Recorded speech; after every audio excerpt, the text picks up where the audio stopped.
అల్లర్లు సృష్టించిన ఘనత వైకాపా ప్రభుత్వానిదేనని జనసేన అధికార ప్రతినిధి పోతిన వెంకట మహేష్ అన్నారు. బస్సు యాత్ర అమలాపురం మీదుగా ప్రయాణించి అక్కడ మంత్రులు సామాజిక న్యాయంపై ప్రజలకు అవగాహన కల్పించి శాంతి చేయొచ్చు కదా అని సూచించారు.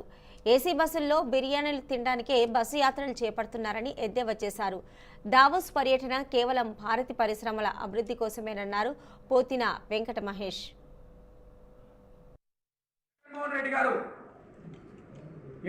ఎన్నికల ప్రచార సమయంలో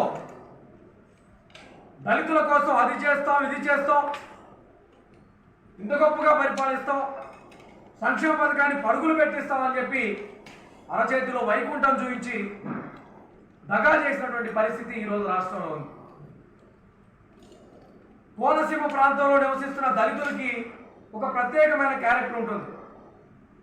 చదువుకున్న వాళ్ళు, ఆలోచించగలిగిన వాళ్ళు, మారుతున్న సామాజిక ఆర్థిక రాజకీయ పరిస్థితుల్ని చాలా చక్కగా అర్థం చేసుకునేటువంటి ఒక పరిస్థితి కోనసీమ దళితుల దగ్గర ఉంటుంది. వాళ్ళందరూ అర్థం చేసుకున్నారు జగన్మోహన్ రెడ్డి చేసినటువంటి కుట్రల్ని, దగాని, వంచన్ని, మోసాన్ని అర్థం చేసుకొని ఈరోజు జగన్మోహన్ రెడ్డి గారికి, వైసీపీ పార్టీకి దూరంగా జరుగుతున్న ప్రస్తుత పరిస్థితుల్లో ఏదైనా కుట్ర చేయాలి. కోనసీమ అల్లర్ల ఘటన మీద ఇంతవరకు దావోస్ పర్యటనలో ఉన్న జగన్మోహన్ రెడ్డి గారు ఎందుకు స్పందించలేదని సూటిగా ప్రశ్నిస్తాను. మీరు ఎందుకు స్పందించలేదని సూటిగా ప్రశ్నిస్తాను.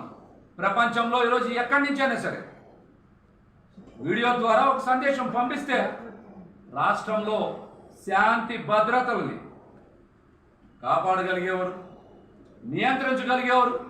కానీ జగన్మోహన్ రెడ్డి గారు ఆ పని కూడా చేయలేదంటే ఇందులో వారు చేసినటువంటి కుట్రగానే ఈరోజు రాష్ట్ర ప్రజలు భావిస్తాను. జగన్మోహన్ రెడ్డి గారు ఎన్నికల ప్రచార సమయంలో దళితుల కోసం అది చేస్తాం ఇది చేస్తాం ఇంత గొప్పగా పరిపాలిస్తాం సంక్షేమ పథకాన్ని పరుగులు పెట్టి